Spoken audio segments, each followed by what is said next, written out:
नमस्कार व्यूअर्स, मैं हूं अमीश देवगन। रात के 9 बज चुके हैं और आप देख रहे हैं सर्वश्रेष्ठ prime time award winning show टक्कर। जेल में बंद महाठग सुकेश चंद्रशेखर ने दिल्ली के लेफ्टिनेंट गवर्नर वीके सक्सेना को 5वीं चिट्ठी लिखी है और कहा है कि उस पर आम आदमी पार्टी के नेता शिकायत वापस लेने का दबाव बना रहे हैं। साथ ही सीआरपीएफ के जवान पर उसने मारपीट का गंभीर आरोप भी लगाया है। उसका कहना है कि उसे और उसकी पत्नी को दिल्ली से बाहर किसी दूसरी जेल में शिफ्ट किया जाए। तो दूसरी ओर दिल्ली के डिप्टी सीएम मनीष सिसोदिया ने सुप्रीम कोर्ट में एक एफिडेविट दाखिल कर दिया है। इसमें उन्होंने दिल्ली सरकार पर अधिकारियों पर मंत्रियों की बात ना सुनने और बैठकों में ना शामिल होने जैसा गंभीर आरोप लगा दिया है। उनका कहना है कि एलजी वीके सक्सेना के दौर में यह समस्या और बढ़ गई है। तो आज इन तमाम मुद्दों पर होगी सीएनबीसी आवाज पर जोरदार टक्कर। एक तो चुनाव है गुजरात और हिमाचल के अंदर, दूसरी तरफ एमसीडी का चुनाव है दिल्ली के अंदर। आम आदमी पार्टी और बीजेपी आमने सामने है दिल्ली के अंदर। तो आज इसी पर होगी सीएनबीसी आवाज पर जोरदार टक्कर। सज्जन और नए भारत के समर्थ निर्माता, राष्ट्र धर्म के परम अनुयायी माननीय प्रधानमंत्री श्री नरेंद्र मोदी जी हमारे मध्य हैं। लोग खुद को कट्टर ईमानदार कहते हैं, लेकिन सबसे बड़े भ्रष्टाचारी यही होते हैं।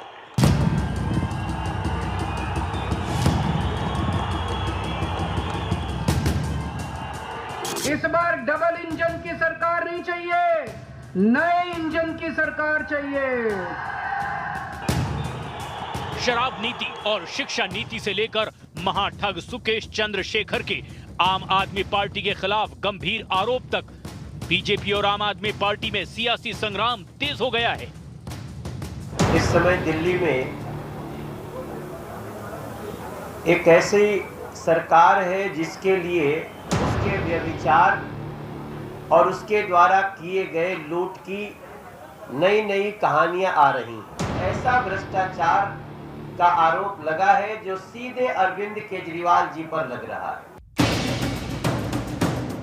महाठग सुकेश चंद्रशेखर ने दिल्ली के एलजी को एक और चिट्ठी लिखी है जिसमें कहा है, मुझे और मेरी पत्नी को दिल्ली से बाहर किसी जेल में शिफ्ट किया जाए क्योंकि मुझे आम आदमी पार्टी के नेता लगातार धमकी दे रहे हैं और शिकायत वापस लेने का दबाव बना रहे हैं। मुझे जेल के अंदर सीआरपीएफ के जवान प्रताड़ित भी कर रहे हैं। आम आदमी पार्टी दिल्ली में तो बड़े बड़े घोटाले कर ही रही है और जेल के अंदर भी घोटाले कर रही है। ये पहली पार्टी है जो कैदी से भी वसूल लेती है। सुकेश ने सत्येंद्र जैन पर प्रोटेक्शन मनी के तौर पर 10 करोड़ वसूलने का आरोप लगाया है। साथ ही वो आम आदमी पार्टी को 50 करोड़ रुपए देने का भी दावा कर रहा है। दूसरी तरफ गुजरात और हिमाचल के बाद एमसीडी चुनाव का सियासी मोर्चा भी खुल गया है। पिछले 15 साल में भारतीय जनता पार्टी ने दिल्ली नगर निगम को बर्बाद कर दिया है और दिल्ली को बर्बाद कर दिया है। इसी बीच दिल्ली के उप मुख्यमंत्री मनीष सिसोदिया ने सुप्रीम कोर्ट में हलफनामा देकर कहा है कि दिल्ली सरकार के अधिकारी मंत्रियों के आदेश की अवहेलना कर रहे हैं। मंत्रियों के बुलाने के बावजूद वो बैठकों में शामिल नहीं हो रहे हैं। एलजी वीके सक्सेना की नियुक्ति के साथ समस्या विकट हो गई है। तो आज इन तमाम मुद्दों पर होगी देश की सबसे बड़ी राजनीतिक बहस। और अब वक्त है सुप्रसिद्ध विश्लेषण का। चुनावी उफान में सियासी तूफान वाला विश्लेषण जरूर देखिए। पहला मोर्चा, सुकेश चंद्रशेखर एलजी को चिट्ठी लिखकर कहा, मुझे दिल्ली से बाहर किसी और जेल में आप भेजिए क्योंकि वसूली कांड में खुलासा करने के बाद आपके नेता मेरे पीछे पड़ गए हैं। दूसरा मोर्चा, आइए उसका रुख कर लेते हैं, स्क्रीन पर आएगा। दूसरा मोर्चा है मनीष सिसोदिया। सुप्रीम कोर्ट में हलफनामा देकर कहा कि अफसर हमारी अब सुनते नहीं है, हमें काम नहीं करने देते। नए एलजी यानी वीके सक्सेना की नियुक्ति के बाद यह समस्या और विकराल हो गई है और बड़ी हो गई है। अगला मोर्चा, जो तीसरा मोर्चा है, वो कौन सा है आपको दिखाते हैं। वो है शराब घोटाला। ईडी का बड़ा एक्शन करते हुए 2 और लोगों को अरेस्ट कर लिया है, गिरफ्तार कर लिया है। ये तीसरा मोर्चा है। और इसी घोटाले में डिप्टी सीएम मनीष सिसोदिया आरोपी नंबर 1 बनाए गए हैं। ये वही पूरा मामला है। मैं बढ़ता हूं आगे, बढ़ता हूं चौथे मोर्चे की तरफ। सिसोदिया बोले 15 साल में बीजेपी ने दिल्ली को बर्बाद कर दिया है। ये एमसीडी चुनाव का मोर्चा है और मनीष सिसोदिया इसको लेकर बड़े एग्रेसिव हैं, आपको मैं बता दूं। और खास तौर पर अगर हम एमसीडी चुनाव की बात करें तो बीते 15 साल में बीजेपी का ही राज रहा है। बड़ा सवाल चुनावी साल है, क्या इसलिए भ्रष्टाचार पर बवाल है? और पहला मोर्चा है गुजरात। गुजरात भी बड़ा इंपॉर्टेंट मोर्चा है, क्योंकि गुजरात में भी आम आदमी पार्टी चुनावी ताल ठोक रही है। मेरे साथ बात करने के लिए आज दो दिग्गज नेता जुड़ रहे हैं, दोनों का अभिनंदन है। संजय सिंह हैं, आम आदमी पार्टी के सांसद हैं, लोकप्रिय नेता हैं। डॉक्टर सुधांशु त्रिवेदी हैं, लोकप्रिय प्रवक्ता हैं और अपनी पार्टी के राज्यसभा सांसद हैं और गुजरात के मीडिया प्रभारी भी है भारतीय जनता पार्टी के। आप दोनों का अभिनंदन है इस चर्चा के अंदर। इस दौर में मैं आप दोनों को शुरुआत में 60 सेकंड देता हूं अपनी बात को रखने के लिए। आखिर ऐसा क्या हो गया है संजय सिंह जी कि सिसोदिया साहब को चिट्ठी लिखनी, एफिडेविट देना पड़ा कि उनको काम नहीं किया जाना जा रहा? बीजेपी कह रही है कि एक बार फिर बहाना बना रहे हैं, बहाने के उस्ताद हो गई है आम आदमी पार्टी। अमीश जी, कई तरह की बीमारी फैली हुई है समाज में। कई बार वायरल फीवर हो जाता है, डेंगू हो जाता है। मैं ईश्वर से प्रार्थना करता हूं कि इस प्रकार की कोई बीमारी हमारे एलजी साहब को ना हो, लेकिन हमारे एलजी साहब को एक बीमारी हो गई है, छपास बीमारी। और उस छपास बीमारी के कारण उनको बेचारे को करना क्या पड़ता है कि अनाप शनाप बेबुनियाद झूठे और फर्जी आरोप लगा के हर दिन एक लेटर लिखना पड़ता है, और उस लेटर की बुनियाद पर वो हर दिन एक्सपोज होते हैं जनता के सामने। और अब पूरी दिल्ली और देश की जनता ये मानने लगी है कि भारतीय जनता पार्टी के दफ्तर से एलजी साहब को जो स्क्रिप्ट जाती है उसी के आधार पर वो काम करते हैं। और इसी के कारण जब एलजी पूरी तरह से हर कार्य को बाधित करने में लग जाएंगे तो जो उनके अधीन काम, आप जानते हैं सर्विसेज उनके पास है, उनके अधीन काम करने वाले कर्मचारी हैं, वो स्वास्थ्य के मसले पर, इन्वायरमेंट के मसले पर, शिक्षा के मसले पर, तमाम गंभीर मुद्दों पर जो बैठकें बुलाई जाती हैं हमारे उप मुख्यमंत्री, मुख्यमंत्री या मंत्रियों के द्वारा, उसमें शामिल नहीं होते, उसमें सहयोग नहीं करते। और दिल्ली की व्यवस्था को बिल्कुल बर्बाद करने पर अगर कोई लगा है तो भारतीय जनता पार्टी, एलजी उसका मुखौटा है। और एलजी साहब हमारे छपास की बीमारी से पीड़ित है। आपने उस बड़ा बीमारी गंभीर से आरोप उनको लगा कब दिया है। और कैसे निजात मिलेगी ये तो बीजेपी ही बता सकती है। आपने 60 सेकंड से एग्जैक्टली डबल टाइम लिया, लेकिन आपने बड़ा गंभीर आरोप लगाया। आपने बोला छपास की बीमारी है और दिल्ली को बर्बाद करना चाहते हैं, दिल्ली को बर्बाद करना चाहते हैं। दूसरी तरफ डॉक्टर सुधांशु त्रिवेदी का मैं रुख करता हूं। डॉक्टर सुधांशु त्रिवेदी, एलजी साहब जो है, वीके सक्सेना जो है, वो आपके इशारे पे काम करते हैं, दिल्ली को बर्बाद करना चाहते हैं और उनको छपास की बीमारी है, ये आरोप है आम आदमी पार्टी के सांसद का। क्या आपको लगता है कि ये बहाना है या फिर आपको लगता है इसमें कुछ बड़ी गंभीरता की बात है, क्योंकि चुनी हुई सरकार है आम आदमी पार्टी की? देखिए सबसे पहले जो पार्टी छपास की बात कहती है, सबसे ज्यादा छपास तो वो करती है। यदि आम आदमी पार्टी से पूछा जाए कि जब कोरोना की सेकेंड वेव चल रही थी और उस जमाने में जब ऑक्सीजन की किल्लत थी, तो इनसे पूछा जाए कितने करोड़ रुपए ऑक्सीजन के लिए व्यय किए और कितने करोड़ रुपए उस दरमियान में प्रचार के लिए व्यय किए, तो आरटीआई से वो जानकारी है कि छपास की बीमारी किसको सबसे ज्यादा है।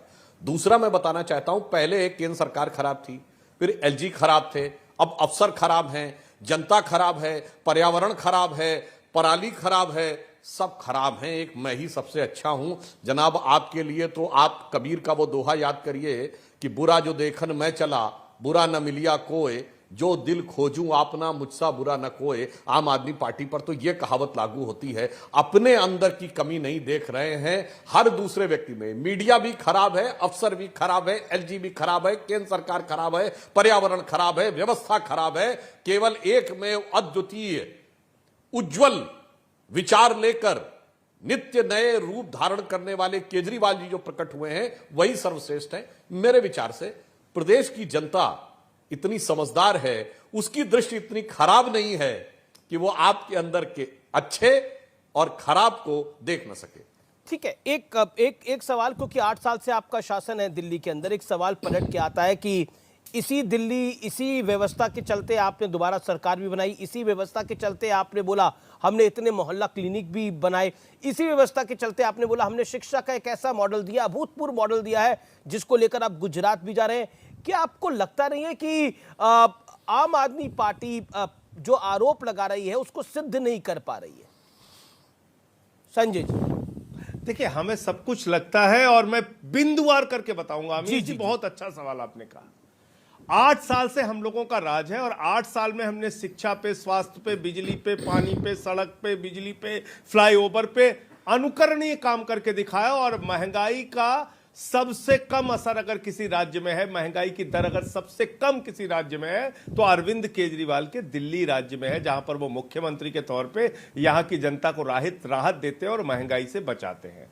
अब छपास की बीमारी से पीड़ित एलजी साहब के किस्से मैं आपको बताता हूं, और यह जरूरी भी इसलिए है कि अगर कोई मुख्यमंत्री काम ना करना चाहे तो ठीक है, कोई भी चिट्ठी लिखते रहिए, कोई भी आरोप लगाते रहिए, ठीक है, अधिकारियों का कोई समर्थन सहयोग ना मिले तब भी, कोई काम करें ना करें तब भी राज्य चलता रहे, कोई परेशानी नहीं। लेकिन जिसको भैया शिक्षा पे काम करना है, स्वास्थ्य पे काम करना है, एनवायरमेंट के ऊपर काम करना है, पानी के ऊपर काम करना है, उनको अधिकारियों का सहयोग चाहिए होता है। और अगर अधिकारी सहयोग नहीं करेंगे एलजी के कहने पर और उनकी धमकी के कारण, तो निश्चित रूप से ये मुद्दा उठाना पड़ेगा। और अमीश जी, मैं खत्म कर रहा हूं अपनी बात।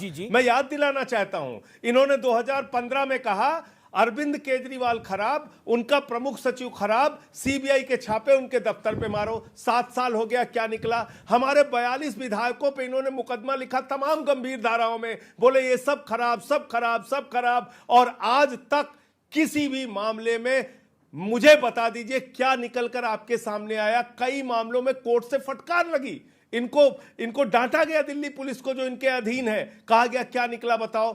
एक सीबीआई का मामला चला सत्येंद्र जैन के खिलाफ, 3 साल तक जांच हुई सर्विसेज के एक मामले में, बाद में सीबीआई ने कह दिया दूध भात मुच्छ, हमारे पास कुछ नहीं निकला, कोई भ्रष्टाचार नहीं किया सत्येंद्र जैन ने। अब एक ईडी के मामले में आपने फंसा के रखा हुआ है उनको। अब बाद में जब वो मामला कोर्ट में जब आगे बढ़ता है तो आप कहते हैं नहीं, हमें न्यायालय पसंद नहीं है, दूसरे न्यायालय में हम जाएंगे, वहां पे हम जांच कराएंगे। ठीक है, आप मुझे बताइए कि आज ईडी को लेके संजय रावत के मामले जो फैसला हुआ है वो तो तमाचा मारने वाला है सरकार की व्यवस्था पे। लेकिन संजय राउत ने भी एक बड़ा बयान दिया है, मैं कुछ देर में वो बयान भी सुनाऊंगा। ठीक है, जवाब ले लेते हैं। 100 दिन तक जबरदस्ती गिरफ्तार करके रख दिया गया।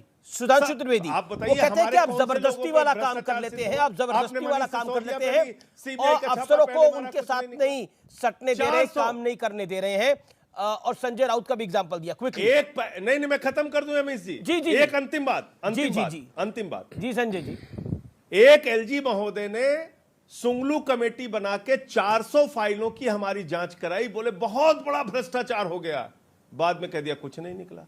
तो अगर आपकी मंशा सिर्फ दिन रात अरविंद केजरीवाल और उनकी सरकार को तंग करने की है, शिक्षा के, स्वास्थ्य के, बिजली के, पानी के मॉडल को बाधित करने की है, सीसीटीवी कैमरे लगाने और मोहल्ला क्लिनिक लगाने के अभियान को रोकने की है, तो इसमें मैं क्या कह सकता हूं? मुझे तो आपकी सोच पर दया आती है, चुनाव में भी आपके विचारों पर दया आती है। सुधांशु त्रिवेदी, आप पर दया आ रही है राजनीतिक आम आदमी पार्टी को, यानी बीजेपी पर दया आ रही है। ओके, जवाब ले लेते हैं, संक्षेप में बोले, मेरा निवेदन है। देखिए,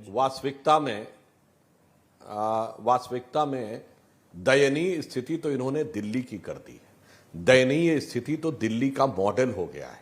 जब इन्होंने बात कही तो मुझे याद आता है कि याद करिए, अभी सत्येंद्र जैन जी की जो इन्होंने बात कही, ये वो पार्टी है ना, आम आदमी पार्टी, जो कहती हम नई राजनीति लेके आएंगे।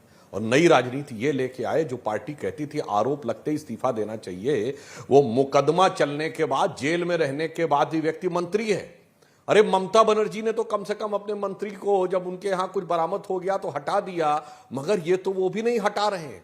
तो मुझे क्या याद आया, याद करिए, जब बिहार में लालू यादव जी जेल गए थे, मैं अपनी बात पूरी कर लूं जी संजय। अब देखिए, जो एक नई बात निकल के आई है कि जेल से धमकी, फिरौती, जाने क्या क्या चल रहा है। मुझे याद आ रहा है, जब जेल में लालू प्रसाद यादव जी जेल गए थे तो वो एक शब्द बोले थे, उन्होंने कहा था अब आप कैसे, अभी तक तो राज कर रहे थे, तो कहते हम जलवे से राज करेंगे। तो उनका मतलब क्या, जेल से? कहने मतलब जलवे से राज करेंगे, मगर वो एक्सेंट में ऐसा था कि जेल से राज करेंगे। उस समय तो इस बात का मजाक उड़ाया गया था, बताइए, जलवे से राज कर रहे हैं इनडायरेक्टली, पत्नी को बैठा के। यहां तो डायरेक्ट जलवे से राज हो रहा है। और इससे ज्यादा मुझे आश्चर्य तब हो रहा है जब राजद के शासनकाल में बिहार में और सपा के शासनकाल में उत्तर प्रदेश में यह बातें सुनने में आती थी कि जेल से कोई फिरौती दे रहा है, जेल से कोई धमकी दे रहा है, जेल के अंदर बैठ के कोई सुविधा दिलाने की बात कर रहा है। आज इस प्रकार की बातें आने लगी कि धमकी, फिरौती, सुविधाएं, ये दिल्ली का मॉडल, ये कहां पहुंचा दिया? वो यही मॉडल लेके तो वो कह रहे हैं कि हमारा मॉडल तो गुजरात में भी हिट होगा। ठीक है, वो कह रहे हैं हमारा मॉडल गुजरात में भी हिट हो जाएगा, यही तो मैं कह रहा हूं, दिल्ली को दयनीय स्थिति में पहुंचा दिया। जी ओके, संजय तो दया सिंह तो संक्षेप दिल्ली में, की ठीक परिस्थिति है पे आ रही है आम आदमी पार्टी। जी सुधांशु जी, संजय जी संक्षेप में, आपने दिल्ली को दयनीय स्थिति में पहुंचा दिया है। शराब घोटाले का मॉडल लेकर आप गुजरात जाएंगे तो क्या कर पाइएगा? सुकेश चंद्रशेखर वाला वसूली वाला मॉडल लेकर आप गुजरात जाइएगा तो क्या कर पाइएगा? क्योंकि आरोप बड़े बड़े हैं। सुकेश चंद्रशेखर की चिट्ठी बहुत बड़ी है और उसमें बहुत गंभीर आरोप है कि पैसा वसूली हुआ, वसूली के बाद उनको धमकियां आ रही है, वो अपनी पत्नी और अपनी सिक्योरिटी चाहते हैं, वो चाहते हैं वो दिल्ली से बाहर चले जाएं, दिल्ली की जेल से। क्या आपको लगता नहीं है ये वाकई आम आदमी पार्टी पर गंभीर आरोप लग रहे हैं? और ये कोई तीसरा आदमी लगा रहा है, ये बीजेपी नहीं लगा रही, ये सुकेश चंद्रशेखर लगा रहा है। ठीक है, ठीक है। ये हर दिन जो आरोप खेलते हैं अमीश जी, और ये इनकी हालत जानते हैं क्या हो गई अमीश देवगन जी? भेड़िया आया भेड़िया आया भेड़िया आया वाली इनकी हालत हो गई। अब इनकी बात पे कोई यकीन ही नहीं कर रहा है, इनकी बात पर कोई यकीन नहीं कर रहा है, किसी भी इनके आरोप पर लोग यकीन नहीं कर रहे हैं। और एक ही उदाहरण देके इनकी बात को खत्म करूंगा। एक भ्रष्टाचार का आरोप लग गया हम लोगों के ऊपर। हमारे छपास की बीमारी से पीड़ित एलजी साहब ने एक आरोप लगाया। वो बोले बसों को खरीदने में महाभ्रष्टाचार हो गया। आप लोगों ने टीवी पे डिबेट शुरू कर दी। बोले भाई बसों को खरीदने में महाभ्रष्टाचार कहां हुआ? तो बोले बस तो खरीदी ही नहीं गई, तो भ्रष्टाचार कहां हुआ? तो छपास की बीमारी के कारण कई बार इस प्रकार की गलतियां ये लोग करते हैं। और अभी क्या गंभीर गलती कर दी इन लोगों ने? दुनिया की सबसे बड़ी पार्टी एक महाठग के चरणों में बैठी हुई है, कह रही है हुजूर हमें बचा लीजिए, सुकेश भाई हमें बचा लीजिए, गुजरात में हम चुनाव हार रहे हैं, हमको सहारा दीजिए, सहारा दीजिए। चिट्ठी लिखी है बीजेपी कह रही है उस महाठग को ठग लिया आम आदमी पार्टी ने। उस ठगी कर, अरे भाई उस ठगी करने वालों के चरणों में लोग बैठे हुए हैं। ये ठगी करने वालों के चरणों में बैठे हुए हैं। आप कह रहे हैं मतलब अगर दाऊद इब्राहिम कोई आरोप लगाए, ओसामा बिन कोई आरोप इनकी हालत ये हो गई है कि ओसामा बिन लादेन अगर कोई आरोप लगाए, कोई आरोप अबू सलेम लगाए, कोई आरोप नटवर लाल लगाए ऊपर से आसमान से, तो उसको लेके मुद्दा बना देंगे, चिट्ठी जारी कर देंगे। इनकी तो हालत ये हो गई। मुझे तो दया आ रही है। प्रशासन ने काम वहां पर सबसे बड़ी पार्टी एक महाठग के चरणों में तिहाड़ जेल पे बड़ी कार्रवाई भी हुई है, वहां के जेलर को भी शिफ्ट तो किया गया है। 230 करोड़ रुपए गृह मंत्री जी के नाम पे जो लिया गया, सुधांशु त्रिवेदी किसको कोई भी नटवर लाल आरोप लगाएगा, इन्होंने तो बड़े बड़े नाम लिए, उसका जवाब सुधांशु त्रिवेदी किसको किसको मिला? ठीक है सुधांशु त्रिवेदी जवाब। कोई भी नटवर लाल आरोप लगाएगा तो आप राजनीति करेंगे, आप चरणों में बैठे हुए हैं उसके। नहीं, ये आम आदमी पार्टी का आरोप ये कहते हुए भूल जाते हैं, अरे भाई नटवर लाल तो छोड़िए, आप तो आतंकवाद के आरोपियों द्वारा लगाए गए आरोपों को सत्य मानते थे। बटाला हाउस इनकाउंटर तो दिल्ली का किस्सा है, जहां पे कि पुलिस और प्रशासन ये कहता है कि वो आतंकवादी थे, आप लोग लगता नहीं आतंकवादी नहीं थे। आतंकवाद का आरोपी जो कहे वो सच है। जनाब जो कुछ हुआ है दिल्ली में सुकेश चंद्रशेखर की चिट्ठी के बाद, तो मुझे वो मसल याद आती है अमीश जी, ऐसा कोई बचा नहीं जिसको मैंने ठगा नहीं। ये केजरीवाल जी के ऊपर लागू होता है, और दिल्ली की जनता को छोड़िए महाठग भी बचा नहीं। बताइए महाठग को ठग लेने की क्षमता रखने वाली यह अद्भुत पार्टी है, जिसने किस किस प्रकार के मायावी रूप धारण करके दिल्ली की जनता को ठगा। अब ये सुकेश को भी ठगने में सफल हो गए और धमकाने में भी सफल हो गए। देखिए सब अपराधी को धमका ले जाते हैं। अभी तक तो पहले हम लोग यही सुने थे कि भाई इनके चीफ सेक्रेटरी ने आरोप लगाया था कि मुख्यमंत्री आवास से बुला के उनके साथ मैन हैंडलिंग की गई, उनके साथ बदतमीजी की गई। वहां तक तो ठीक है, वो तो धमका रहे थे, मुख्यमंत्री कार्यालय से लेके जेल के अंदर तक धमकाने का खेल चलता है, जनता को ठगने से लेके। और ठगी क्या होती है अमीश जी, मैं बताना चाहता हूं, ये जिसको मुफ्त बिजली का बिल कहते हैं ना, ये जीरो का बिल आता है। ये जीरो का बिल हकीकत में तो बिजली का बिल आना चाहिए था, उसका पैसा पे होना चाहिए था, पर ये जीरो बिजली का बिल आता है और फिर वो कंपनी के अकाउंट में आपके नाम की पर्ची कट के कितना चला जाता है आपको पता ही नहीं लगता है। ये तो ऐसी बढ़िया ठगी की व्यवस्था है। शराब में आप देखिए ऐसी बढ़िया ठगी की व्यवस्था कि 18% बिजली में लेट फी का टैक्स वसूला जाता है और सरकार को 12% दिया जाता है। शराब में जो हुआ, इतनी शराब बिक गई और राजस्व घट गया। ठीक है, जवाब बताया जाए, बिजली हो या शराब घोटाले पर आते हैं या स्वास्थ्य का मामला, जी दिल्ली की जनता अपने को ठगा हुआ महसूस कर रही है। ठीक है, आपने एक लगातार बीजेपी कह रही है कि शराब का घोटाला हुआ है और इस शराब घोटाले को लेकर ही आम आदमी पार्टी फंसी हुई है, इसलिए तिल मिलाई हुई है, इसीलिए आम आदमी पार्टी जो है वो बार बार बहाने खोज रही है। आज भी गिरफ्तारियां हुई है, खासतौर पर शराब घोटाले के अंदर। इसको आप कैसे देखते हैं, क्योंकि ईडी का बड़ा एक्शन हुआ है, 2 कारोबारियों को अरेस्ट कर लिया है। क्या आपको लगता है कि वाकई ये मामला सनसनीखेज है और भारतीय जनता पार्टी इसको कैश करने की पॉलिटिकली कोशिश कर रही है एमसीडी चुनावों से पहले? Your take Sanjay Singh. देखिए अमीश जी, मैं फिर कह रहा हूं, दुनिया की सबसे बड़ी पार्टी पे मुझे दया आ रही है कि एक महाठग के चरणों में बैठी हुई है। लेकिन अभी सुकेश की जो चिट्ठी आई है उसको राजा सत्यवादी हरीशचंद्र की संज्ञा दे रहे हमारे मित्र डॉक्टर सुधांशु त्रिवेदी जी से मैं कहना चाहता हूं कि आज आप मान लीजिए कि उसकी बातें सच है, तो आप मुझे बताइए कि 230 करोड़ रुपए जो अमित शाह जी के नाम पे, गृह मंत्री जी के नाम पे ठगी की गई, उनके मंत्रालय के नाम पे, कानून मंत्रालय के नाम पे ठगी गई, वो पैसा कहां है? उसका हिस्सा जवाब बीजेपी को कितना मिला? ओके सुधांशु, जवाब। इस महाठग से आपका क्या गठबंधन है? एक सेकंड अमीश जी, मैं पूरा कर लूं। जी। इस महाठग से आपका क्या गठबंधन है कि वो एलजी को चिट्ठी लिख रहा है, हमारी जान को खतरा है, दूसरे राज्य में भेज लीजिए, हमें वहां पर ठगी करनी है। अरे भाई, दूसरे राज्य में क्यों भेजोगे? उस सुकेश चंद्रशेखर को उठाइए, भारतीय जनता पार्टी के बड़े बड़े नेता जाए जेल के अंदर, जाकर जेल से उसको बीजेपी दफ्तर में लेके आइए। आप कह रहे हैं कि जवाब ले लेते हैं सुधांशु त्रिवेदी, जवाब में बैठकर, उसके चरणों में बैठकर प्रार्थना कीजिए कि हे महाठग हमें बचाओ, हे महाठग हमें, उसके ओके सुधांशु जी, जवाब। हमने कहां रोका है? जवाब। फिर मैं शराब वाले मामले पर आता हूं। देखिए मैं कहना चाहता हूं, इनका जो ठगी की प्रतिभा है, 230 करोड़ कहां पर है, ये अपराधियों तक नहीं है। जो सत्य, मैं उसी बिंदु पर है, जिसको सत्यवादी हरिश्चंद्र कहा जाता था, उसको भी तो ठग चुके हैं आप। चाहे अपराधी हो सुकेश या सत्यवादी हरिश्चंद्र, किसके लिए कह रहा हूं? आपके वैचारिक अधिष्ठान के प्रणेता अन्ना हजारे, उनको तो सत्यवादी मानते हैं ना। वो चिट्ठी लिख चुके हैं केजरीवाल जी को, और चिट्ठी का भाव साफ है कि आपने उनके विचारों का, उनकी आंदोलन को ठग लिया। ये तो सत्यवादी से लेके अपराधी तक आपकी ठगी की कहानी बता रहे हैं। और फिर इतना ही नहीं जनाब, आपके साथी तक बताते हैं। प्रशांत भूषण से पूछिए, तो शांति भूषण से पूछिए, तो योगेंद्र यादव से पूछिए, तो किरण बेदी से पूछिए, और कुमार विश्वास से पूछिए। एक आम आदमी पार्टी का सुधांशु त्रिवेदी, एक आम आदमी पार्टी का लगातार आरोप है कि गुजरात की लड़ाई दिल्ली के मुद्दे उठाकर लड़ी जा रही है। गुजरात की लड़ाई में शराब नीति को ढाल बनाया जा रहा है, गुजरात की लड़ाई में सुकेश चंद्रशेखर को ढाल बनाया जा रहा है। 30 सेकंड में इसका जवाब। आम आदमी पार्टी का यह आरोप है, फिर मैं संजय सिंह के पास जाता हूं। देखिए 30 सेकंड। मैं यह बात बिल्कुल गंभीरता से कहता हूं, गुजरात की लड़ाई गुजरात के मुद्दे पे होनी चाहिए। पर जो पार्टी ये कहती है कि गुजरात की लड़ाई दिल्ली के मॉडल पे लड़ी जा रही है, जी, तो फिर दिल्ली के मॉडल पे चर्चा क्यों नहीं होगी?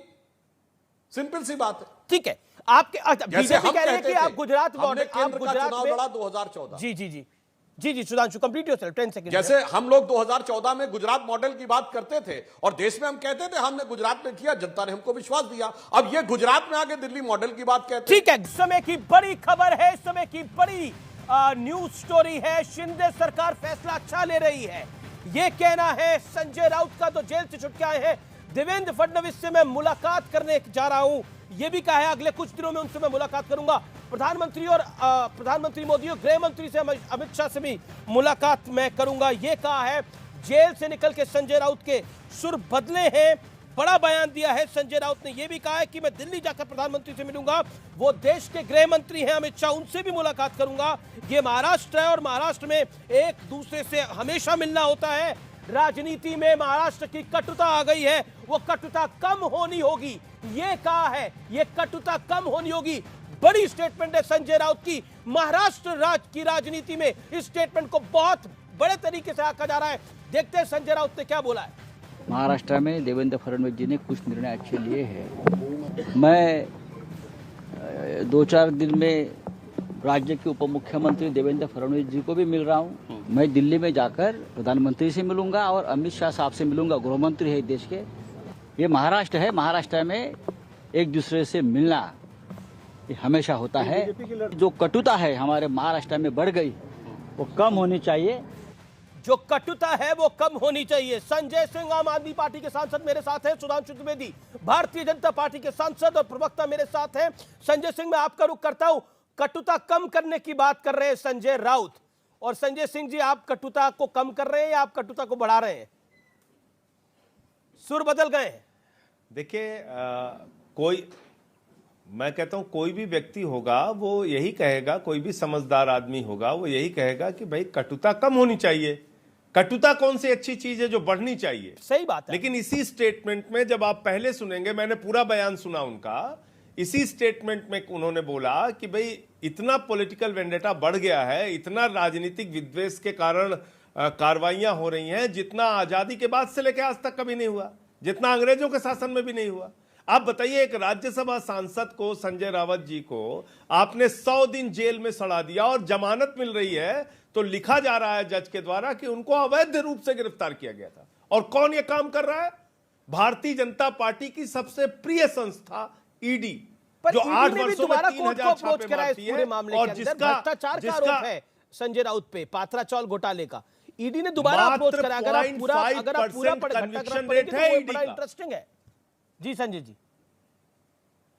नहीं, मैं कह रहा हूं कि ईडी का कन्विक्शन रेट जो है वो मात्र 0.5% है। 3000 छापे मारे हैं 8 साल में उन्होंने। तो आप अगर मोदी जी के जीवन की उपलब्धि और भारतीय जनता पार्टी के जीवन की उपलब्धि यही मानते हैं कि विपक्ष के लोगों को गिरफ्तार करो, उनको जेल में डालो, उन पे फर्जी मुकदमे लगाओ, उनको डराओ, विधायक को तोड़ो, मंत्रियों को तोड़ो, अगर आपकी पार्टी की सबसे बड़ी उपलब्धि और आपकी सरकार की सबसे बड़ी उपलब्धि आप यही मानते हैं तो आप कीजिए। बाकी कोई भी समझदार आदमी होगा तो वो कहेगा राजनीतिक कटुता कम होनी चाहिए, अच्छी बात है।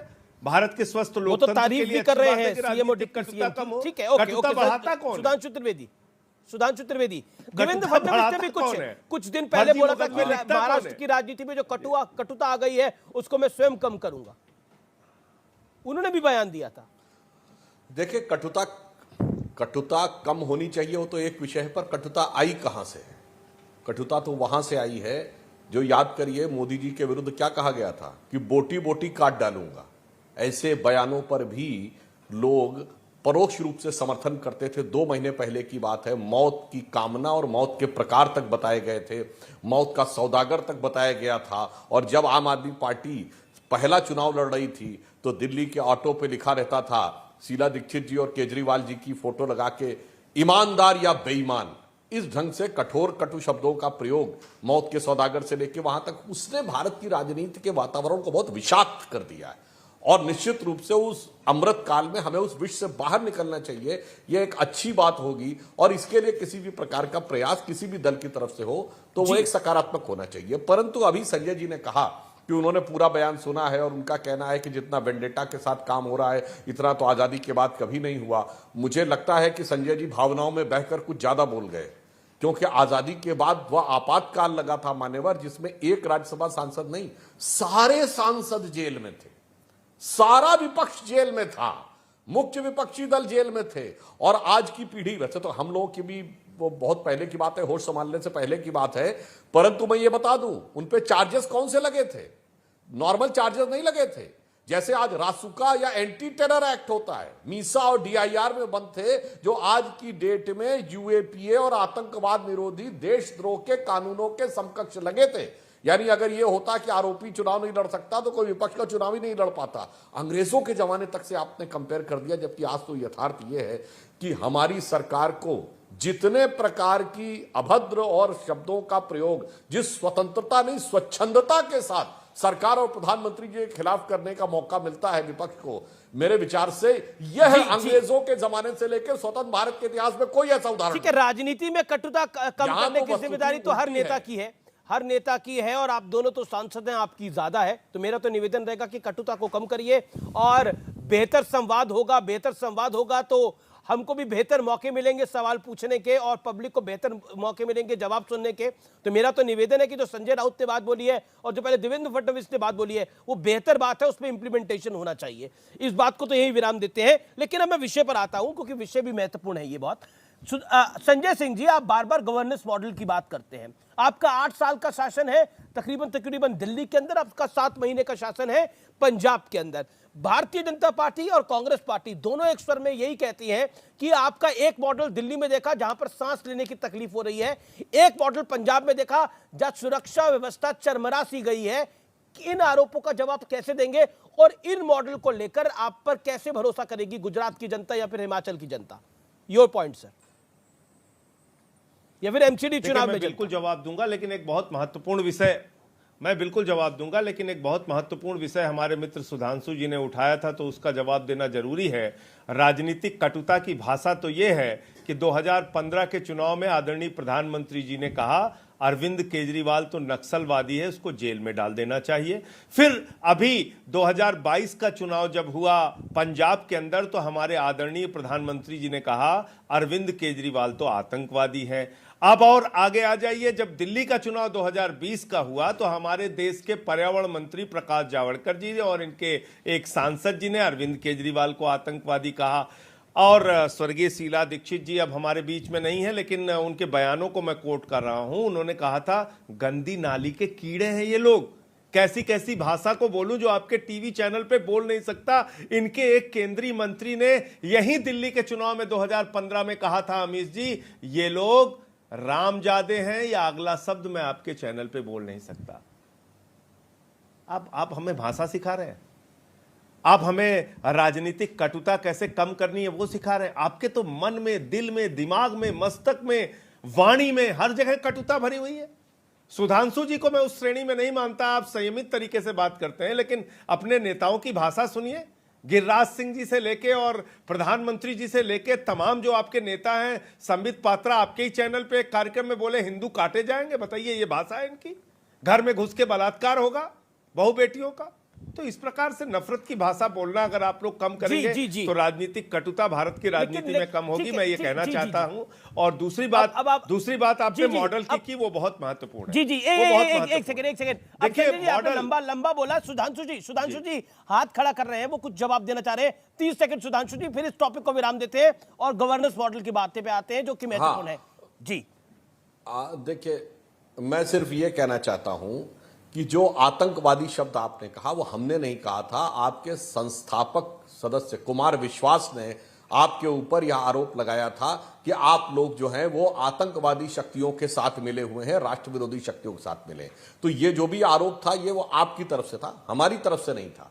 और जहां तक आप ये बात कह रहे हैं कटुता की भाषा का प्रयोग करने का, तो अब हम इसके लिए क्या क्या बातें बोलें, आपने एक याद दिलाना चाहता हूं। जब आप लोग एक आंदोलन थे और सरकार में राजनीति में नहीं आए थे, तो क्या कहा था? सारी संसद चोर है।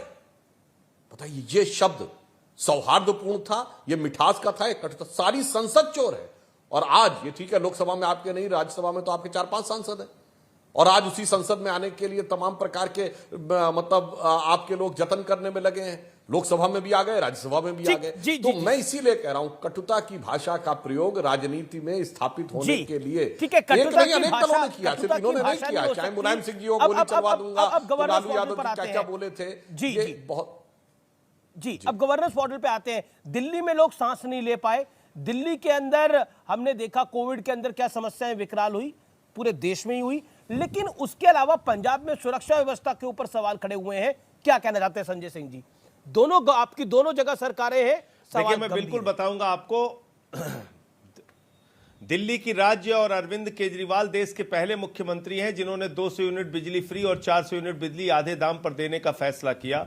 दिल्ली के मुख्यमंत्री अरविंद केजरीवाल जी ने पानी मुफ्त देने का फैसला किया। दिल्ली के मुख्यमंत्री अरविंद केजरीवाल जी ने माताओं बहनों के लिए बस की फ्री यात्रा की, बुजुर्गों के लिए फ्री तीर्थ यात्रा की, मोहल्ला क्लिनिक बनाए जिसमें 200 तरह की जांच फ्री होती है, दवाएं मुफ्त में मिलती है। दिल्ली के मुख्यमंत्री ने सीसीटीवी कैमरों का जाल बिछवाया दिल्ली के अंदर। ऐसे सरकारी स्कूल केजरीवाल जी और मनीष सिसोदिया जी ने बनाए जिसको अमेरिका के राष्ट्रपति की पत्नी, ट्रंप की पत्नी हिंदुस्तान आती है तो दिल्ली के सरकारी स्कूलों को देखने जाती है। एक नहीं नहीं, हजारों काम दिल्ली में करके हमने दिखाया। अब आज बात आ जाती है पर्यावरण के ऊपर। पर्यावरण की एक समस्या ऐसी है जिसको खुद इनके मंत्री आदरणीय नितिन गडकरी जी ने कहा कि इसको राज्यों के साथ, केंद्र सरकार के साथ मिलकर इसका समाधान खोजना होगा। आप बताइए, क्या सिर्फ एकमात्र दिल्ली है जहां पर कि हवा जो है दम घोटू है? क्या हरियाणा के कई शहर, गुड़गांव से लेके रोहतक से लेके फरीदाबाद से लेके कई शहर प्रदूषण की मार नहीं झेल रहे? यहाँ तक कि अहमदाबाद प्रदूषण की मार झेल रहा है, उत्तर प्रदेश प्रदूषण की मार झेल रहा है, बिहार प्रदूषण की मार झेल रहा है, पंजाब में मात्र 3 शहर हैं जहां पे AQI लेवल हाई है। लेकिन अगर 32 शहरों की सूची निकालेंगे तो दिल्ली एक, पंजाब में पराली जलाई जा रही थी, पंजाब की पराली का धुआं आ रहा था, दिल्ली और NCR को जिसने घेर लिया था। आप यूपी में पराली कम जली, हरियाणा में पराली कम जली, पंजाब में पराली डबल जली। केंद्र सरकार, राज्य सरकार अगर आपस में मिलकर इसका समाधान नहीं करेंगे, अरे पूसा इंस्टीट्यूट का केमिकल काम कर रहा है, पूसा इंस्टीट्यूट का केमिकल कम से कम एक प्रयास तो किया।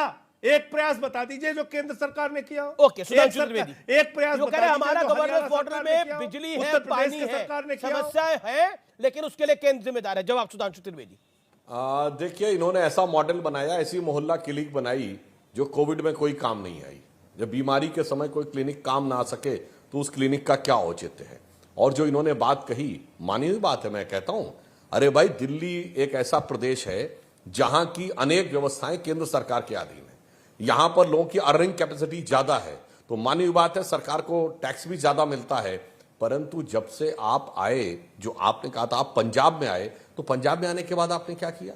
पंजाब में तो लॉ एंड ऑर्डर ऐसा ध्वस्त हो गया है, जिस प्रकार की वहां पर आपराधिक नहीं, आतंकवादी गतिविधियों जैसी घटनाएं उग्रवाद की बढ़ती चली गई हैं। ये नजारा 7 महीने से पहले देखने को नहीं मिलता था। इस प्रकार की खबरें आने लगी हैं कि लोग बुलेट प्रूफ जैकेट खरीदने की व्यवस्था करने लगे हैं, अपनी गाड़ियों में बुलेट प्रूफ लगवाने की व्यवस्था करने लगे हैं, पुलिस की उपस्थिति में किसी हिंदू नेता को गोली मार दी जाती है, और इस तरह की बातें इतनी आम होती चली जा रही हैं। यह मॉडल सबको बहुत साफ दिखाई पड़ रहा है। इसलिए यह कहना कि आपका, अच्छा, मैं एक और बात कहना चाहता हूं, आपने AQI की बात कही तो हम बिल्कुल ईमानदारी से बात कह रहे हैं, आप जो कह रहे हैं वो सही है, परंतु फिर क्यों दिल्ली की जनता से ये झूठ बोला जाता था कि हम आएंगे तो ठीक कर देंगे? अगर पूरे उत्तर भारत की समस्या थी तो आपको कहना चाहिए था, हाँ भाई, सारे राज्यों के साथ मिलकर करेंगे।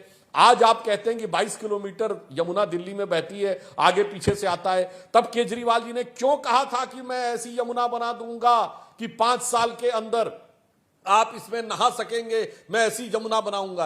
यही विश्वसनीयता का संकट है, यही समस्या है। दिल्ली का मॉडल है कि दिखाओ कुछ, हकीकत कुछ। ओके, बीजेपी कहती है अब दिखाते कुछ है, करते कुछ है, और आरोप भी हिट एंड रन जैसे लगाते हैं। जवाब 40 सेकंड। केजरीवाल जी से देखिए, केजरीवाल जी से यह गलती जरूर हो गई कि उन्होंने भारतीय राजनीति में यह नहीं समझा कि जब वो प्रदूषण दूर करने की कोशिश करेंगे तो भारतीय जनता पार्टी के लोग छाती पीट पीट के, पटाखे दगा के प्रदूषण को बढ़ाने का काम करेंगे। केजरीवाल जी से यह समझने में गलती हो गई कि जब वो हरियाणा राज्य की सरकार से और केंद्र की सरकार से प्रदूषण दूर करने के मामले में मदद मांगेंगे तो वो लोग हाथ पीछे खींच लेंगे और कहेंगे नहीं, हमें तो प्रदूषण बढ़ाना है। अरे भाई, कब हमने सहयोग मांगने की बात नहीं की? आपके केंद्र सरकार के मंत्रियों को कितनी चिट्ठियां लिखी, राज्य सरकार के, हरियाणा सरकार के मंत्री मुख्यमंत्री को चिट्ठी लिखी, खुद हमारे केजरीवाल जी मुख्यमंत्री के तौर पे जाके वहां पर मिल के आए, और आप कोरोना के मॉडल की बात कर रहे हैं।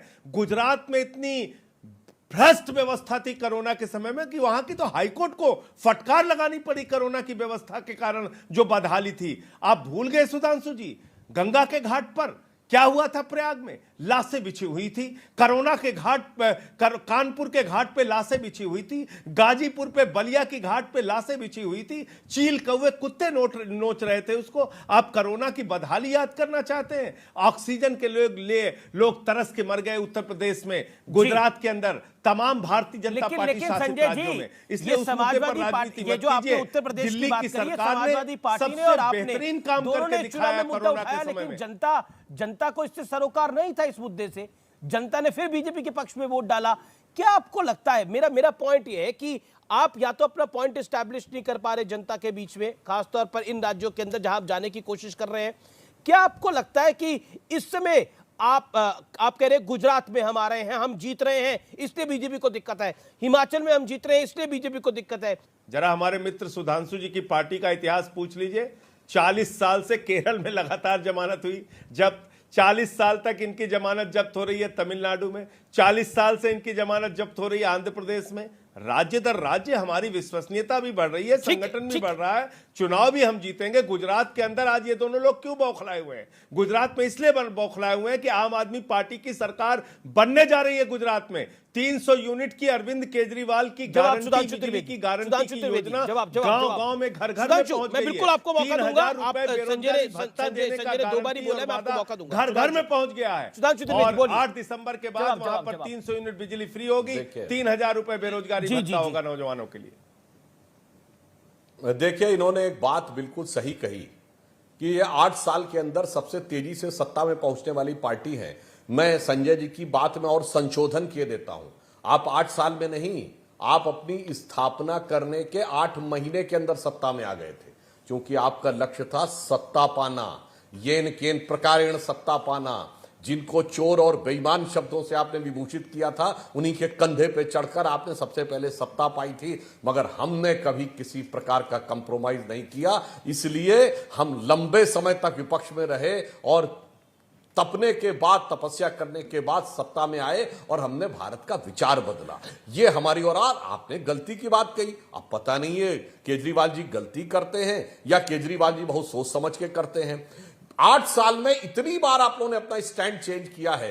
अब मैं ये पुनः वो बातें जनता को याद दिलाने का कोई औचित्य नहीं, पर कह दूं कि भाई मैं 2 कमरे के फ्लैट में रहूंगा, मकान में नहीं रहूंगा। अरे भाई, आवश्यकता होती है, मुख्यमंत्री बनेंगे, आपका इतना पैराफर्नेलिया होता है, आपका वीडियो कॉन्फ्रेंसिंग का कक्ष होना चाहिए, आपका मीटिंग का एक कक्ष होना चाहिए, आपका जनता से मिलने का अलग कक्ष होना चाहिए, आपके सेक्रेटेरिएट के 3-4 लोगों का होना। नहीं जी, जनता को भरमाने के लिए कहा, नहीं जी मैं वैगन आर में चलूंगा। अरे भाई, सुरक्षा लेना आवश्यकता होती है, मैं इसका मजाक नहीं उड़ाता। आज आपके पंजाब के मुख्यमंत्री को जरूरत है, परंतु है ना 42 गाड़ियां चल रही है ना उनकी सुरक्षा में। इसलिए मैं कहना चाह रहा हूं, यदि आप गलती मानते हैं तो इसका मतलब आप गलतियों से सीख रहे हैं, और गलतियां सीख रहे हैं तो अब देश की जनता इस बात को बहुत समय नहीं दे सकती आपकी कि आप hit and run hit and trial करते रहेंगे और गलतियों से सीखने के लिए अप्रेंटिसशिप के रूप में। क्योंकि दिल्ली तो अलग, जो पंजाब की जनता भुगत रही है, वो जिसे कहते हैं इनके हिट एंड ट्रायल की अप्रेंटिसशिप की कॉस्ट भुगत रही है। आप क्या कहना चाहते हैं? वो कह रहे जनता भुगत रही है, वहां पे हम कानून व्यवस्था देख रहे हैं, वहां पे बुलेट प्रूफ गाड़ियों की डिमांड बेहद बढ़ गई है। ये पंजाब में हमने वो आतंकवाद वाला काल देखा है। क्या आपको लगता नहीं है कि बहुत सेंसिटिव स्टेट है, आपकी जिम्मेदारी बड़ी है? Punjab is a very sensitive state. देखिए, ऐसा है कि देखिए अमीश जी, ऐसा है कि 3 बार से दिल्ली में जनता हमें जिता रही है और मामूली बहुमत से नहीं, 90% सीट जीत के हम लोग दिल्ली में आ रहे हैं। केजरीवाल जी की सरकार 67 सीट 62 सीट लेके आ रही है। और जहां तक पंजाब का प्रश्न है, प्रचंड बहुमत से भगवंत मान जी की वहां पर सरकार बनी और भगवंत मान जी की सरकार ने पिछले 7 महीने में अनुकरणीय काम करके दिखाया है। 51 लाख परिवारों का 0 बिजली का बिल पंजाब के अंदर आया है। पंजाब के अंदर टीचर्स को परमानेंट किया गया है। पंजाब के अंदर टीचर्स की और पुलिस वालों की भर्ती निकाली गई है। वहां पर ड्रग्स पकड़ी जा रही है। वहां पर जो कानून व्यवस्था की स्थिति है, उसको लगातार उसमें सुधार करने का प्रयास हमारी सरकार, भगवंत मान जी की सरकार वहां पर कर रही है। इसलिए ये झूठा एक आरोप लगा के और हिट एंड रन की पॉलिटिक्स करना, वो आपके लिए मैं कह रहा हूं ठीक नहीं है। बताइए इसमें झूठ क्या है? सिद्धू मूसेवाला की हत्या हुई गुजरात में, उसी के कारण हिंदू नेता की हत्या हुई, वही गारंटी के कारण। अरे भाई, मैं आपको बताऊं कितनी हत्याएं हुई उत्तर प्रदेश के अंदर। अमीश देवगन जी, थाने में गैंग रेप पीड़िता जाती है, थानेदार उसके साथ बलात्कार करता है, पुलिस वाले पहुंच के चंदौली में एक बेटी को पीट पीट के मार देते हैं। आप कानून व्यवस्था की बात करेंगे? उत्तर प्रदेश के अखबार और सारे विश्लेषकों ने बोला कि हमारी दोबारा प्रचंड जीत का आधार योगी जी के नेतृत्व में कानून व्यवस्था की शानदार स्थिति थी और इसीलिए इनकी लगभग सारी सीटों में जमानत जब्त हो गई। यह तो यथार्थ है। और जो कुछ वहां हुआ, सिद्धू मूसेवाला की हत्या करने वालों ने यह कबूला कि आपकी सरकार ने सिक्योरिटी विड्रॉ करके अखबार में क्यों छपवाया भाई?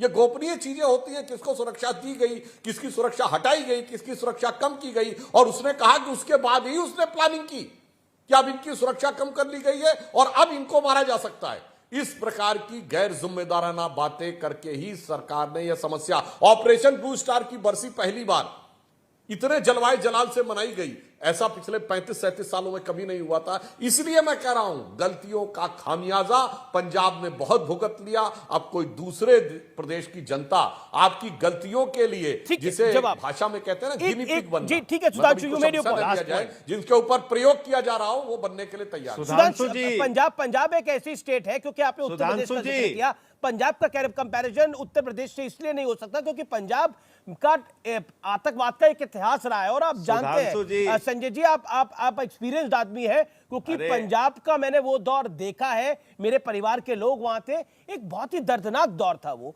क्या आपको लगता नहीं है कहीं वहां पर लोगों में जो डर है, जो खौफ है, वो बहुत बढ़ गया है? अब इसका जवाब क्या है? पंजाब में वहां के डीजीपी और भगवंत मान जी वहां की कानून व्यवस्था को लगातार चुस्त और दुरुस्त करने के लिए काम कर रहे हैं। आप किस मुंह से बोल रहे हैं, जरा मुझे बताइए। देश के गृह राज्य मंत्री की गाड़ी से 5 किसान कुचलकर मार दिए गए, पूरे दुनिया ने उसको देखा, आज तक उनके खिलाफ कोई कार्रवाई नहीं हुई। आप किस मुंह से बोलते हैं? हाथरस कांड के गैंग रेप पीड़ितों को आप प्रताड़ित करते हैं और गैंग रेप करने वालों के साथ खड़े होते हैं। आप किस मुंह से बोल रहे हैं? 8 सिपाही और 1 सीओ कानपुर के अंदर गोलियों से भून के मार दिए गए। आप कानून व्यवस्था की दुहाई दे रहे हैं। जवाब कानून व्यवस्था उत्तर प्रदेश के अंदर एक जिले का आंकड़ा आपके सामने रख सकता हूं। एक जिले में छोटी छोटी बच्चियों के साथ बलात्कार, गैंग रेप, उनकी हत्याएं,